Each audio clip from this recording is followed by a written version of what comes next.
Isa sa mga sundalong nasawi sa Marawi, ipinabomba ang kanyang kinalalagyan na napapalibutan ng mga maute. Ang kanyang kwento ng kabayanihan at sakripisyo sa pagtutok ni Mariz Umali. Baka sa mukha ni Sergeant Larry Bayot ang pangungulila para sa ipinagluluksang anak na kapwa sundalo.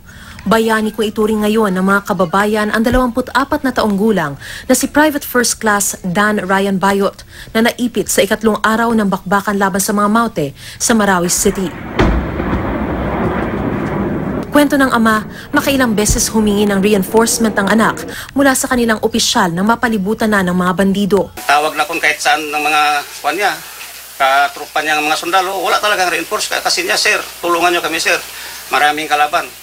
Namatay na silang mga kasama ko. Pero ang misyong pulbusin ang maute, hindi raw binitawan ng sundalo hanggang sa kanyang mga huling sandali. Puno lang reinforce, sir, sabi niya. Fire in location, sir. Ito na lang grid coordinate ko, sir. Binigay niyang grid coordinate niya kay pakanyon niya. O ano ba? Pero wala man ng kanyon. Pero si Ryan, wala talaga ng takbo, wala talaga ng kuhan. Nakatayo lang siya, nakig-away siya sa mga kalaban. Bahala na yung anak ko, matay o basta mamatay din ang kalaban. Di lang siya mag-isa, marami ang mamatay. Para sa marami, isang bayani ang sundalo.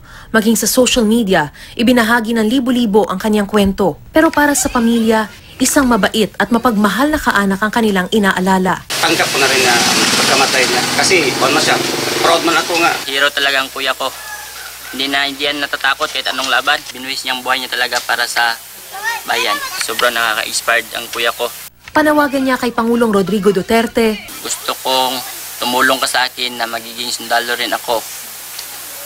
Kahit wala na yung kuya ko, gusto kong ipaglaban ang bayan. Mariz Umali, Nakatutok, 24 Oras.